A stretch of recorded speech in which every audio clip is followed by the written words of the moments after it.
We're here to talk about the World Cup final. It was an amazing final to watch, but yeah, I just wanted to kind of jump on and get people's thoughts on it and what you guys thought of it. So, why don't we start with you, Nahum? What were your thoughts when you watched it? Where were you? I know I saw you. You were at a bar somewhere, right? Yeah, I was actually at this bar in Canada, right across Detroit, because I'm here for the holidays. Yeah. And yeah, it was really it was very electric. I mean, it was there was actually like news vans like covering how like full the bars were, and it was really really cool. In my bar, there were I would say 90% of the bar were cheering on Argentina or had like Argentina gear. But like most of them were like either like Indian, Bangladeshi. It was really really cool to see like all the way the world really rallied behind Messi. Yeah. That's crazy because I would have thought that. I mean, doesn't Canada have a strong connection to France? Um, I Yeah, believe. but in within Canada, it's actually very it's very complex and a little bit confusing. But like the Anglo side of Canada doesn't. I mean, they get along with Quebec, but there's like a little bit of it's kind of like NorCal, SoCal sort of a thing. Oh, okay. Yeah. Yeah, What were your thoughts on the match when you saw it over there? Like what? man, I have never.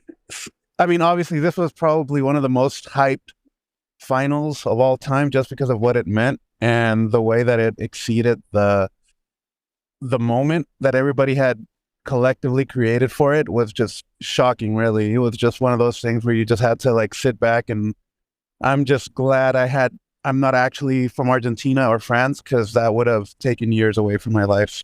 For sure, dude.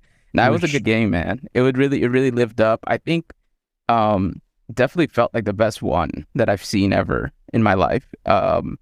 It just had everything, it felt like watching a movie, right? This feels like the kind of movie Yeah. you make Yep. in the soccer format. So it was really crazy, man, but it was insane seeing how everything went down there, like how it all just, um the Messi storyline was huge. I think that was the biggest storyline out of all of it, but it's just crazy, man. I mean, Mbappe, it was just like, man, there was just so much to take from it. It Yeah, I was feel really, like really nice. we were all living in a documentary or a movie. But yeah, it was just I mean, finals themselves have a reputation for being a little bit of a letdown in that they're very closed matches and nobody really wants to lose them. So they can be fairly defensive. But I mean, to my memory, I remember '94 was 0-0. Hmm. 98, was 2-0. Brazil didn't really show up that game.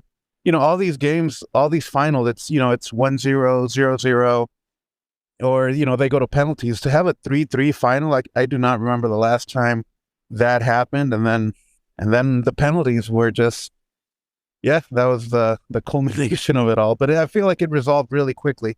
Like the momentum shifted towards Argentina, and rightfully so. I think they were on top most of the game.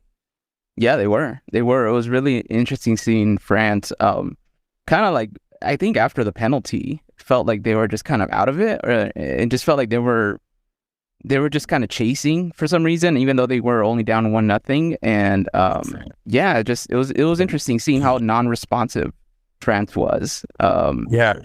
And it kind of had the makings of like your typical final where one team just doesn't really show up and the other one just takes it, and we just watched it, and it would have been, I mean, it probably would have been a good 90 minutes to say the least. But I mean, the ending that we all got was just insane. I think definitely like an overdrive of emotions. It was crazy, man. Yeah.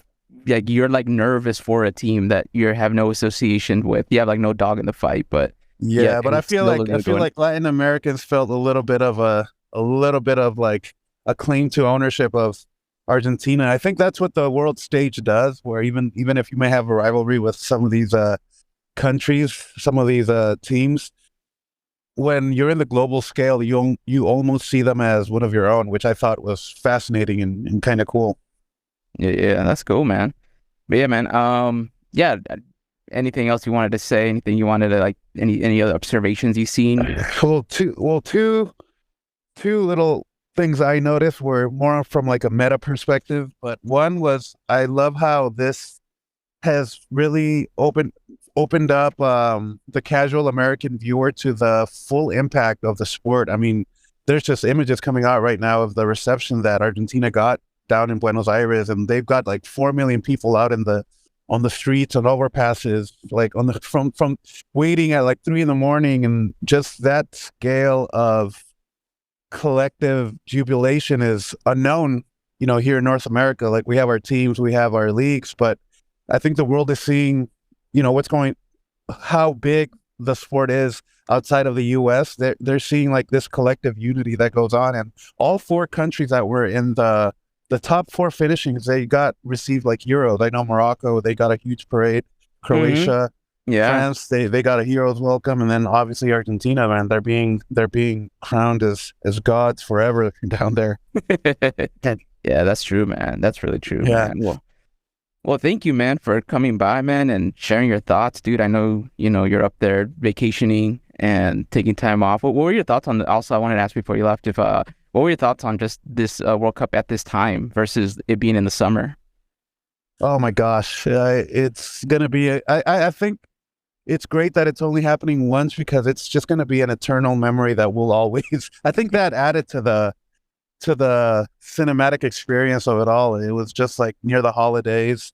It was just, yeah. I mean, it was beautiful, but I'm okay with it staying as a one time thing that way. Oh, for sure, man. Yeah, And no, I it's love good. that we only have 3.5 years left for the next one. So, Yeah, right. It shortened the timeline for us here in the yep, US. yep, Yeah. That's gonna be super dope, man. I'm looking forward to 2026. yeah, man. Same here, same here. Yeah, Rich. I want to get your thoughts. What are your thoughts on this final? And then we'll go over the whole overall World Cup. Oh man, so many thoughts on this final. It was a matchup. It was a tough matchup for me personally, because at the same time it was tough, but at the same time it was kind of easy in regards to supporting, since I didn't have any dogs in the fight. Yeah. Because Messi is long, regarded as one of the best players in the world. Him and Ronaldo, at least in the modern day. So for me, it was easy. Like, Argentina versus France, you got to go for Argentina, because this is Messi's, what seems like his one last chance to get a World Cup title. So it's like you want to rally behind him for sure. Unless you're France, you want to go back to back. Yeah. But me personally, it was a struggle, because I had France in the World Cup tournament challenge. Oh, okay. So I You're was like, France. oh, Okay. dang. I was like, man, I really want Messi to win this, but dang it, I have France. I want to, Get the win pot. some dinero. I want to win some dinero, I was like, shoot. So like, for me personally, that was a funny little kind of conundrum there with the final. But in regards to entertainment, God, it was just one of the best games you've seen, one of the best finals you've seen. Remontada all the way through. Yeah, dude. Both Crazy. in regular time and in extra time, Yeah. equalizers in both. It was like amazing. And I had attempted to go out and watch it early in the morning. I thought the game was at 9 a.m. So I was like making plans with people to go to a restaurant and watch it. And then I realized, the night before it's at 7 a.m. And I'm like, shit, I don't know Yeah. if I can get up and at least get out. So I ended up watching in bed. That was like awesome. I watched in bed with coffee, which is like kind of like a West Coast experience, because it was in our time zone. It's early for us. Time. Yeah. Yeah. So Yeah. I had a great time watching it. It was amazing. Yeah. Great match. Yeah, no, for sure, dude. It was exciting, man. I think felt like even by the time they got to penalties, I kind of felt like I was a little emotionally numb because of how much stimulation and how much excitement there already was leading up to it, right? Like the extra time goal from Messi, it really felt like that was it. Like, I felt that. I was like, yo, this is it. Like, our team's gonna win in extra time.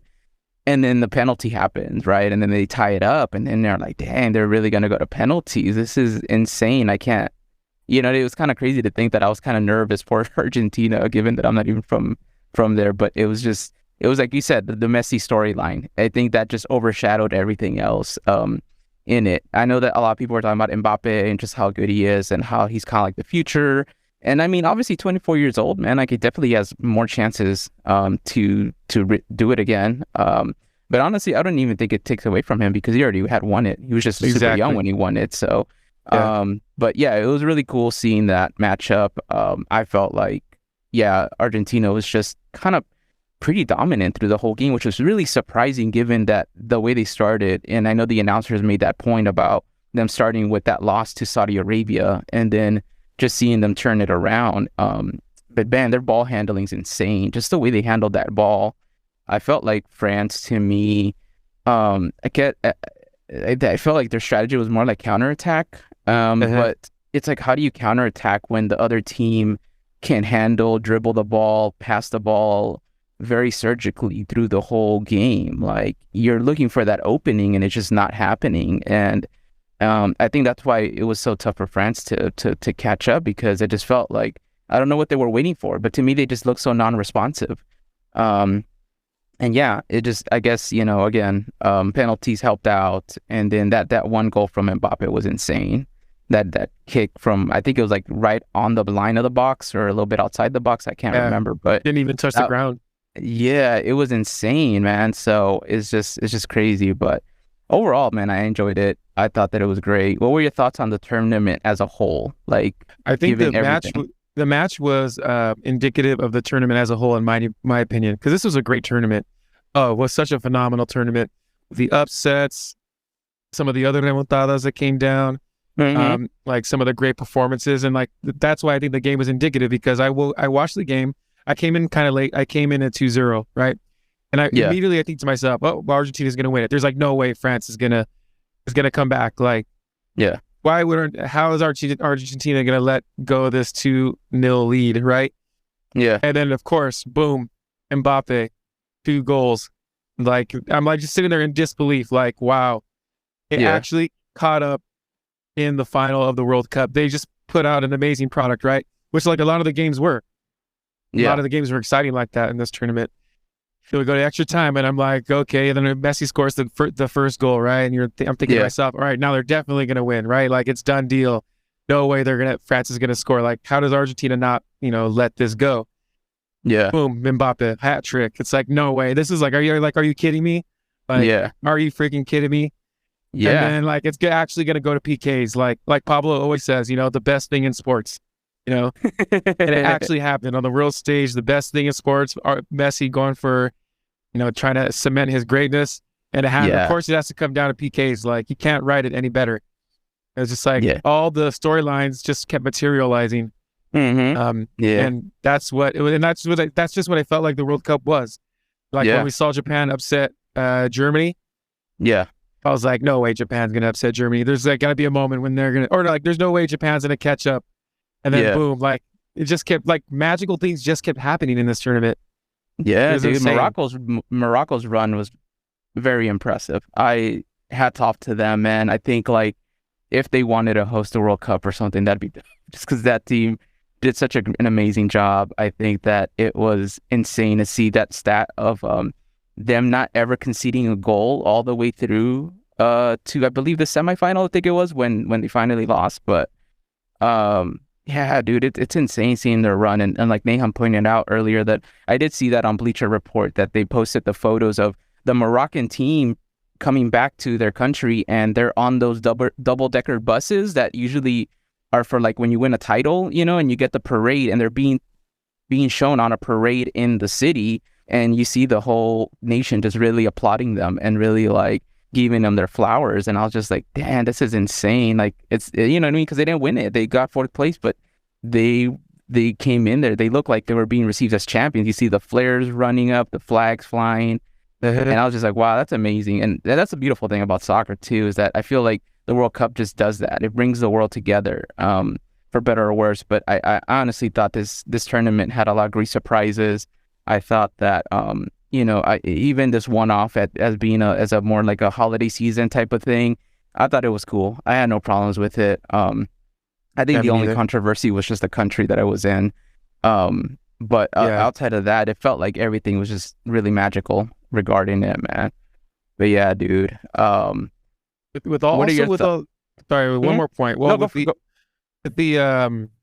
like with all the new surprises that happened in this edition of the World Cup, Morocco being the first African Arab nation to make it to the semis, things like that happening. Germany not making it through. Spain getting upset by Morocco. Freaking Costa Rica in that one group. for one brief minute they were like gonna advance over Spain and Germany, Japan and Costa Rica, like just crazy things happening, right? So that's like stuff that's like new to the World Cup. Yeah. And then we still have our traditional aspects of the World Cup that come through, because one thing that frustrates me about the World Cup is that kind of the same powerhouse countries keep winning, right? Yeah. You know, France, exactly. Germany, before then, Spain won it for the first time. Spain, yeah. Like big European nations. It's really hard for an underdog to come through, an underdog nation, and really make a splash and make a run. And in the end, you're thinking, oh, hey, Croatia has a chance. Morocco has a chance to, get to crown a new champ. Someone gets to put a star on their jersey. Like, that's freaking exciting. But in the end, it was France and Argentina. Groups that have won it before. You can't deny the powerhouse countries in this tournament. It seems it just keeps coming back to them in these finals. So that's like a trait of the World Cup. Powerhouse countries continue to dominate, and it ended up happening.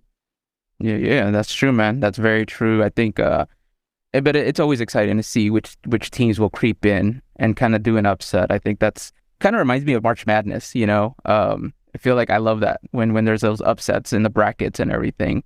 Yeah. So yeah, it's really, really dope. Well, I see Rick jumped on, man. I want to get Rick's thoughts on the World Cup. What are your thoughts, Rick, on the final? Well, I mean, it's a pretty insane World Cup on my end, and I thought pretty much just kind of jump in a little bit on the end of what Richard was saying.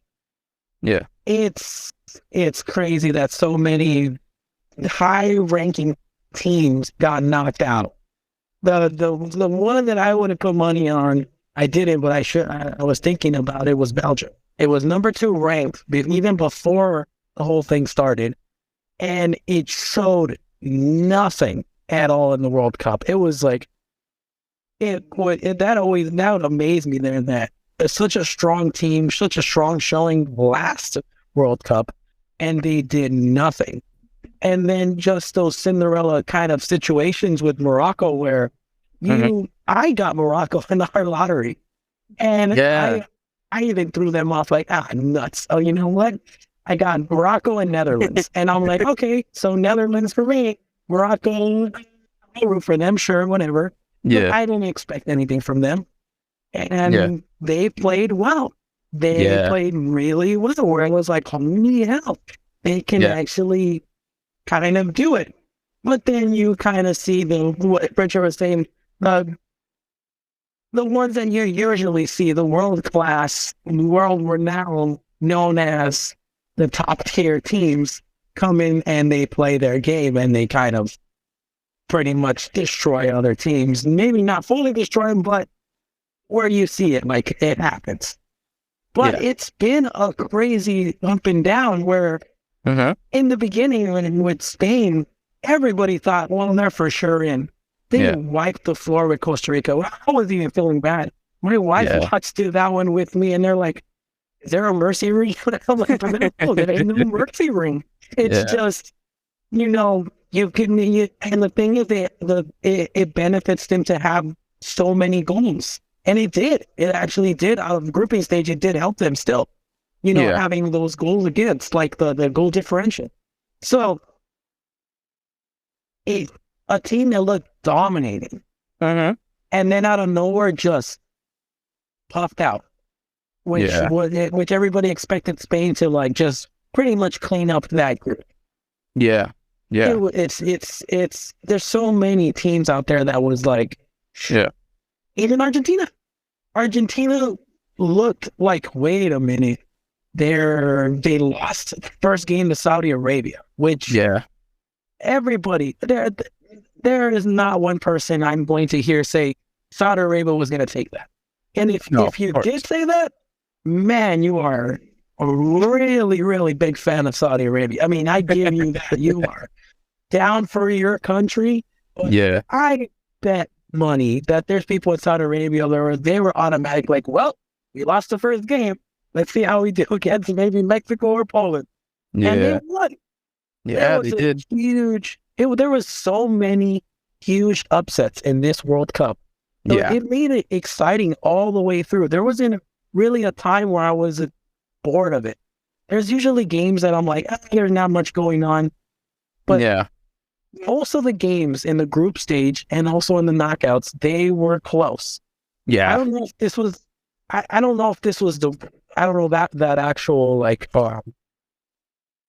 If this was the most penalties that they went to in the World Cup, I don't know that stat or not. But Yeah, it feels like a lot of games went to penalties. Yeah, So that's right. how you have to look back, because that is a lot of finishing, just nail biters going all the way to the end. Mm-hmm. So goalies were a big thing in this freaking World Cup. Usually, like I said, usually there are games that there's not much going on. I think the only one I can say that didn't much were sorry, and pretty much all the Canada games are kind of stuff for me. They did not show up. I thought they were going to show up, and I don't know what happened. They couldn't just get their ball movement going. They couldn't, and every time they were just they were like back-footed every time they got counterattacked, and they could not stop the other teams. That's the only team that I could see that I was like, oh, no, they didn't really show what they could have done. Yeah, I exactly. wish Mexico would have shown what they could. I mean, I'm a big Mexico fan. I was born in Mexico. I wasn't raised there. I came when I was early here, but I still represent the flag. I right now, this is because we're talking. You don't have a video of this, but I wore my Mexico jersey just to talk about this World Cup while I'm talking about this. You know, and I'll take a picture real quick and I'll put it up on the chat. But it's always rough to see those teams that you think they have a shot and they just get like murdered, like Canada. Like that one that kind of make me a little sad for the Canadians, because it was like they look like they could do something, and it just wasn't. It wasn't there. U.S. looked good too. Yeah. I had a horrible feeling that they were going to beat Mexico. I never want to see that. I'm saying it in the damn recording right now. You know, my dad would be like, "Cabron, what the hell you say?" But the thing is, they did look better. They had way more freaking weapons. They had more weapons. We only had freaking Chewy and Vega, and that's pretty much it. And if they couldn't get in there, we had nothing. Yeah. So there was that was like, we can have ball movement. Mexico always has ball movement, but they can never freaking finish. That's the most frustrating part of Mexico that that's true, man. Always get frustrated is that they can move the ball. You hear the only chance. Every once in a while, keep on popping up, ole, and then goals, ni madre. It's like, that's true, man. It's so frustrating. Yeah. What are your thoughts on Chucky Lozano? Because I felt like he's supposed to be the scorer, right? Or is that not? Chucky's supposed to be pretty much the new goal scorer. He did good in Russia. He did. It's just that he expects a foul. There's once in a while where he actually keeps on going through the play, and he actually gets goals that way. When he keeps on going through the play, but he does this whole system where he's expecting a call, and a lot of new players are starting to do that. That's why you see on so many. I wish that the refs would give more yellow cards to just straight up just rattle them. What is it called? Yeah, pretty much to make them Send stop. a message. Yeah, because a lot of them just throw themselves. They're not even nowhere near close to being touched, and right off the bat they throw themselves. But it's not a bad game plan. If they're going to call it, it's part of the game. That's the sad part. It's part of the game. If they don't get if they get the calls, people are going to keep on doing it. But Chucky relied on that a little bit too much, and there wasn't much help from the center to help him. Yeah, like Chucky would get there, but nobody else was there with him. Yeah, that's what I saw. That's what I saw. He would get it. So he was the best player in my opinion. Him and no, it was. Yeah. but it didn't really have much help. Like Vela would have helped to move that ball because he can cross the ball either or side. Uh-huh. And Vela can do it. He does it all the time in Europe. He even did it a couple of times where one of the goals was it was he part of the friendly, or was it actually part of the World Cup where he passed it like half court, pretty much half of the pitch, he threw it out, and it was just himself. I think it was like, was it Vega? I'm vaguely trying to remember who it was he passed it to, but he was like so wide open, and they made it in. Yeah, well, I remember like Mexico didn't score until the last game. Yeah, so that must have been a friendly then.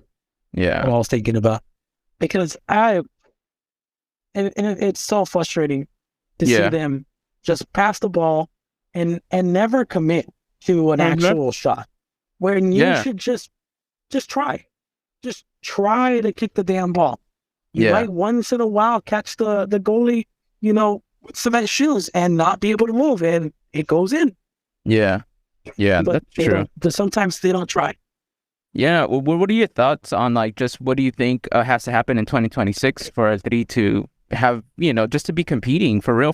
Because, I know you and Alex had kind of shown sentiment that this is not the strongest team going to Qatar. I know, I follow Raul Jimenez and Wolves, but he doesn't look the same anymore ever since that injury. I feel like it's just tough. No. Like, it's just like, I don't know, man. And I don't know who's coming up in the academy or anybody that's worth kind of watching that's coming up in. There isn't. That's the sad part. Mexico is starting to lose their training, their farming. Wow. They don't have it. They really don't have it. Yeah. And like what Eduardo would bring up too, a lot of them that would go to Europe to go play. Yeah. Some of them aren't even good enough to play, to start. They're kind of in the bench. Yeah. So they don't really get the games in. So they don't have that kind of training that they could come back and bring to Mexico. Yeah, that's true. Yeah, I thought I had it when he was with Barcelona. Yeah. And they changed the game. Mexico changed their game entirely off of that. Their passes were a lot more smooth. They actually shot shots, Yeah. But after Rafa Marquez left, it's kind of like, well, they kept the passing, but they lost their shoot. They lost they had like a fear of shooting or something. I don't know, for shooting the ball. I don't know what the hell happened. Yeah. That's very true, man. I noticed that they're very scrappy. They can definitely take on teams, like in terms of like defend and move the ball around. But I think the finishing is just something where you kind of cross your fingers and hope that, something happens, but it doesn't feel like there's a lot of strategy behind it. And I don't know now with them needing to find a new manager, what that's going to look like, what will, who's available, who can come in and kind of help out. I don't know if you've heard anything in the rumor mill or anything like that, but I mean, there's talks of Spain's technical to come in, but he wants a bunch of money. Oh, okay. So I don't really know. Other than that, I haven't seen anything. Yeah, because my only concern is that it's like 3.5 years till 2026. So it's telling you like a full 4 years, Yeah. Yeah, it's not that long coming up. But I don't know who they're gonna pick up. Well, at least they qualified. I have no idea. I mean, right? They qualify because they're pre-qualified. Yeah. You're like pre-approved for a freaking loan. You're there, but let's see what you do with that damn loan. What about the team? What about just the national team playing against better competition in this whole run right now, coming off into this 3-year mark? Because we heard the rumblings of maybe the Copa America or something, like them being invited to that, and would that be something that's worth looking into and doing? Hell yeah, right? You want those high quality challenges. Definitely. Yes, exactly. I totally agree with that. Yeah, you gotta stop playing against USA. You gotta stop playing against the Costa Rica. You gotta stop playing against these teams that you've played so much that they already kind of know what their actual strategy is going to be. Yeah. and then you go play a European team, Europe, anybody else on the other side of the pretty coast, or down in South America, they don't have it. Yeah. Because it's like, oh well, this is a different type of game. Yeah. Yeah. They need that experience. Oh, another question I wanted to ask you too is like, okay, so based on this roster, is this it for Memo? Like, is he coming back after this for 2026 or any of the other guys like Herrera and all them, or is it gonna look completely different? That I honestly don't know. I've just been seeing things here and there, but this is all just rumors that apparently if there's a new person, I don't know if Ochoa is really going to want to play with them. So, and then we're talking about like the dude from Spain saying that he wouldn't put Ochoa as the starting goalkeeper. So, I honestly don't know. I have some funny news about that. I have some funny news about that. About Memo. He's gonna sign probably with an Italian team, a Serie A team that just broke today. Really? Yeah, it's a team that I never heard of, but apparently they're Serie A. I'm looking it up right now that he's on his way over there for a physical like today. He even put out a message like thanking fans and everything. Hang on. Ochoa is joining Salernitana in Serie A. Mexican goalkeeper Memo Ochoa. Wow. Yeah. From Club America. It's a done deal. And then like they're saying in the chat, they're saying the people are making jokes because if you guys are on Reddit, you should follow the Liga MX subreddit. It's a good source for national team news. A lot of shit talking, which is hilarious, but yeah. But then they're saying like, oh shit, that means Memo's gonna start for us again in 2026, and everyone's all happy about it because he always steps up. And then someone was like, oh yeah, well, who else is going to start? And they named someone, but I forgot who it is. Yeah, this dude is going to be at the Azteca opener 2026, LMAO, this shit like that. So yeah, he's moving out to Serie A, even at his age. Got an upgrade. Acevedo, that's the other guy. Oh, okay. That's the other goalie. Okay. Yeah, he's going he's still a good goalkeeper. He's one of the bigger reasons why still they don't lose they don't lose as bad because he makes some phenomenal fucking blocks. Oh, he has makes some great saves. Yeah. So he's the only reason why they're not being known a lot of times. But you have to have an offense to win. You know, the whole thing of where you're used to football or NFL saying, you know, defense wins games, like not in football or soccer, whichever one you want to call it. Yeah. You have to make a damn goal. And at the end of it, you have to make a penalty. It's like the ball has to go past that line or in that net. Yeah, that's true, man. That's the only way to win. At the end of it, there's no tie. They don't have basically they don't have a striker, right? Or they have Raul Jimenez, but he's just not playing well, right? And that's what after that whole thing with the hit to the head, it felt like he didn't want. I mean, rightly so. Get hurt again. Yeah, that was a pretty bad injury. That was bad. It was a career ending almost. Yeah. Where's the chat at? I'm gonna throw a picture in there because we were talking about European players in the Mexico roster and all that. Check out this chart that shows it compares 4 teams, in the right? general chat. Yeah. Let's see, general chat. That's in the left corner, right? Yeah. Jeez, I need to get on Discord more. Oh, here we go. General chat. So I put a link in there, and it shows it has a breakdown of these four rosters of these 4 teams, right? And the blue is players that were on the roster that are in the top 5 leagues of Europe. And look at the Mexico roster on the left side. 4 players play on the top 5 leagues. Jimenez. Oh, I see that. Yeah. Chucky and Guardado, who hardly played, got injured. But like compared to those other teams, they got to send their guys to Europe. Yeah, most of this roster is in Mexico. 1 guy in Greece, 4 in Netherlands. Yeah, they're in most Netherlands of or them are Belgium, Mexico. but like those aren't like the top. They're at the top leagues. Yeah. Yeah, there's like the whole bunch is pretty much a La Liga or not Liga, Liga MX. It was pretty cool that Alexi Vega did really good because they said he did really, really good, right, in the tournament. They did. Yeah, and he's from Chivas, and isn't Chivas like only like homegrown players or something like that? Am I wrong or right about that? Chivas has been a weird group. I mean, a weird freaking football club.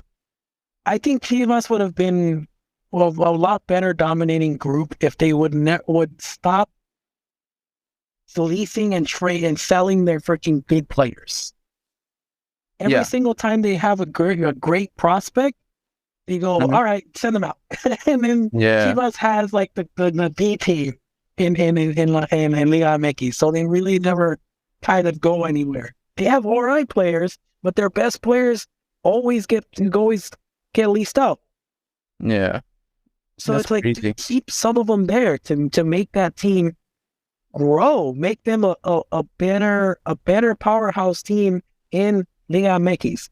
Mm-hmm. But the sad part is my opinion, I don't think they need the name.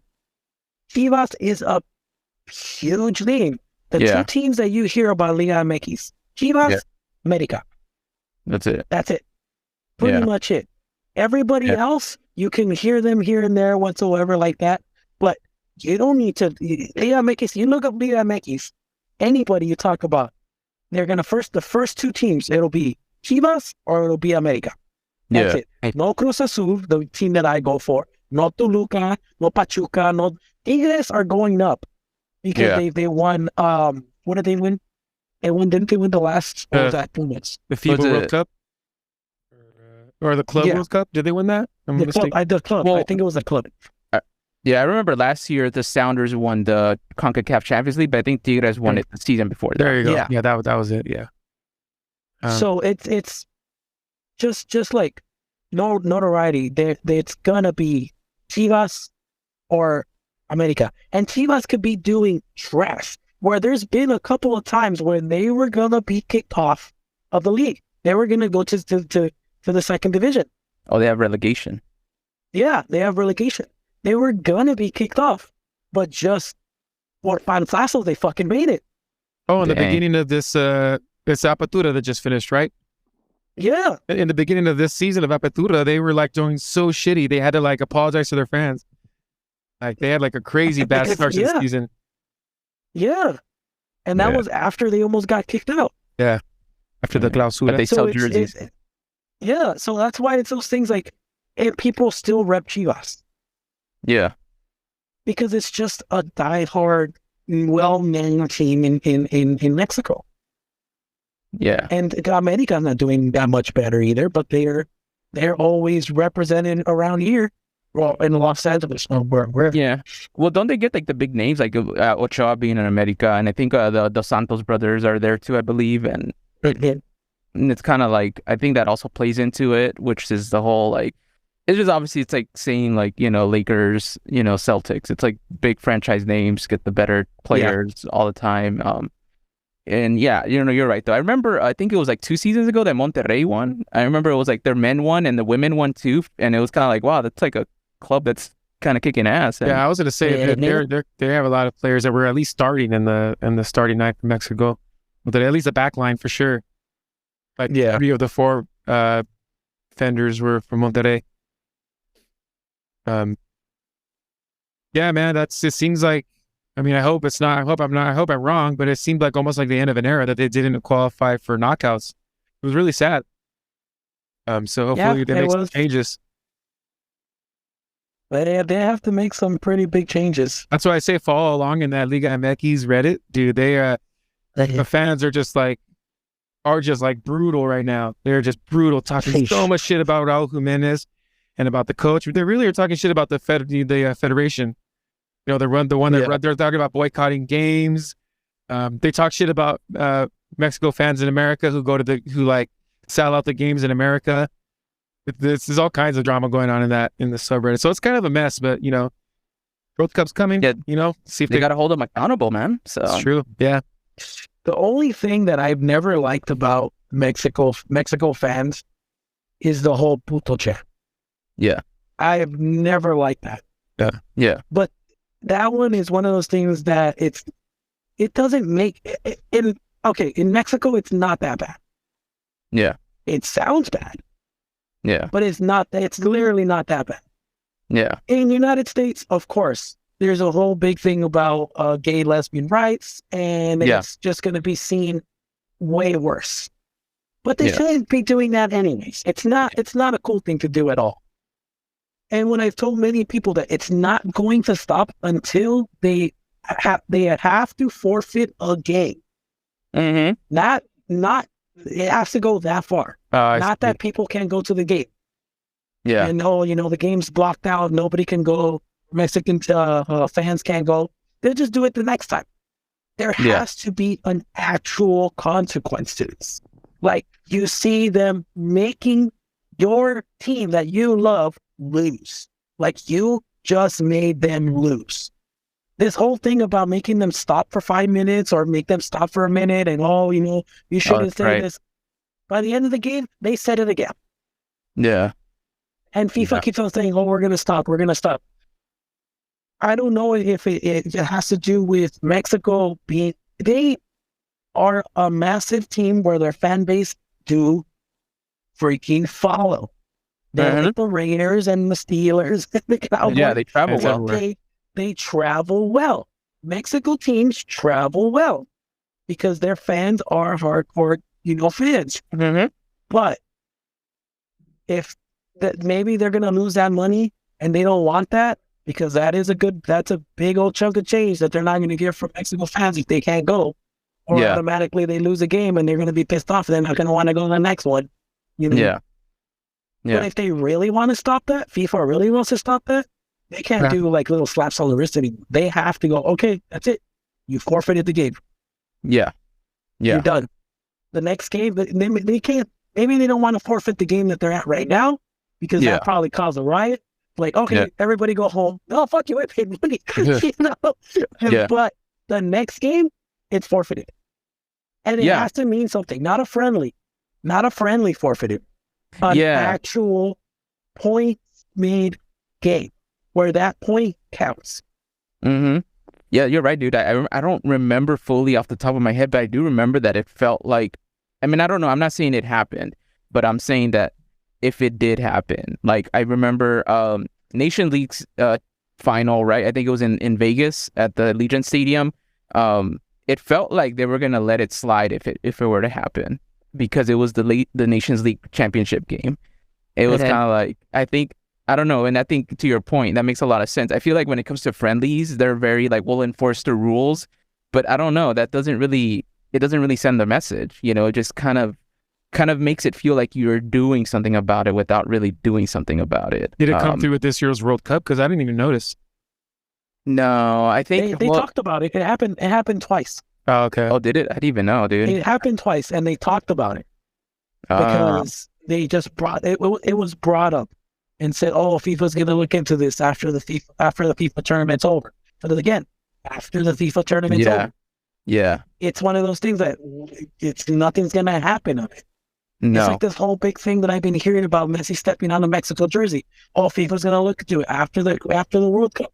Yeah. They're not going to look into it. They're just saying this just to appease people from like rioting. But they're not. There's nothing going to be done of it. No. Nothing's going to be done of it. Yeah. No, that's true. They're not. And the way they address it, it's just, I mean, they've been dropping the ball a lot. Even when the president, or was it the president that did that whole speech in the beginning before the tournament started about how he feels like, I forgot what he said. He did all the different, like, I feel like this, and I'm just like, okay. And then everybody was clowning it. European countries shouldn't be like calling out human rights abuses because they've been, you know, what is it, complicit with human rights abuses for 5,000 years or something like that. Yeah, exactly. That's just, I don't know. That's unfortunately how the FIFA, and that's why I feel like, I think it's on, well, I would say the fans that are responsible and like the elected leaders that are responsible to be held accountable. I feel like even for the US too, it's like, you know, you got to talk to your FIFA reps and be like, yo, like this needs to be different, you know. I know that the US has its own problems with their FIFA thing, but it's just like, it just feels like at some point you got to address it, because it's just kind of crazy to think that didn't like FIFA get raided like a couple years ago, and then they changed the leaderships and all that because it turned out that they were having corruption. But that's only because like they got caught, and it's like this whole investigative thing. Yeah. And obviously Yeah. it's like money involved, but it's like that's money though. Like it has nothing to do with how culturally people are experiencing these things at games. So it's like you have to kind of curb that, because people shouldn't, it's like you said, to Rick's point, it makes a lot of sense. Like if you're in Mexico and things are done there, that's fine, because that's how things are done culturally there. That's fine. And I'm sure every country has its own culture and they have certain things that people don't agree with, but that's how it is in those countries. So, it's kind of like how in Qatar was so controversial, like, but then there's people who weren't bothered by that. There's people who were like, yeah, I don't mind attending, and they attended, and that's just how what happened. But I think that it's just, there's just a lot of work that needs to be done from the top down, in all that. And it's just tough because I feel like they're never going to stop taking the handouts, and that's just the nature of that. And it's just kind of crazy. It's crazy to see that that's kind of what it's still come down to. And I feel like the more it happens, the more glaring it becomes, the more aware we are about it. And I don't know what would it take for the change to happen, where like, they just address it head on, and not after the fact, or not like, or try to downplay it, because that's usually one of the two things. Either they address it too late or they downplay the whole thing. And it's just really unfortunate, to be honest. There's a Maradona quote about this, about like, with all the controversy that surrounds soccer today, the countries putting up big money to, have tournaments their ways and set these hardcore rules, and just kind of turn a blind eye to human rights abuses. But like Diego Maradona used to say, the ball will never be stained. Like at the end of the day, like the soccer is everyone is gonna watch, because it's like, hey, like you can't turn away. It's just like people love soccer too much. It's too much of a binding agent for people. People love. It's a beautiful game, and then in the end, the fans are gonna want it regardless of what goes down. If Mexico keeps saying "puto" for the next 100 years, people are still gonna watch. People are still gonna support. Like, if the World Cup after the U.S. is in 2030, as if it's in Saudi Arabia, like people will probably talk about how that's a bad choice. But when it comes down to it, folks are gonna watch. Like it's because it's a game of it's enjoying. You're enjoying the camaraderie of everybody. It's a game where everybody does get together. Yeah. And in that sense, it has even been used to clean up actual like criminals and laws that are seen before, like Qatar. This whole thing was like, a lot of things have been swept away of what's going on in Qatar. And even before in Russia, we were having a massive war, everything with Putin, what's going on, and had that issues. A lot of it got swept to the side because of the World Cup. The game brings people together, and they stop seeing the bad things. Like, oh, we're gonna be together, and it kind of just sweeps everything under the rug of the issues that are coming to this country, because everybody is like, no, don't think about that. Think about the game. Think about the camaraderie. Think about the enjoyment of your country playing here for the biggest, championship of all in the world. And everybody gets into it because they want their country to succeed. They want, to be there for that part of history. Yeah. And then everything else kind of gets swept to the side. Yeah. That's happened so many times with the World Cup that a lot of people don't realize it. Like, I didn't realize it until like, hold on, I started seeing all this stuff. Like, holy hell! Like, I don't really like FIFA in general, but I always get into it. Every single World Cup, I always am still watching all the games. It doesn't matter what time they're on. I'm up at 2 a.m. I'm up at 4 a.m. I'm out and late at night, because I love the sport. Yeah. Me too. It's tough that that's the governing body. Because of that, that's so much like that emotion that it brings out. They can cover up so many other things. Like, I love the game so much that, like, and I work at a woke NPR station, and you hear nonstop about how people want to, at least in some of the circles at that place and online, we got to boycott the World Cup, you know, because they're sports washing or whatever.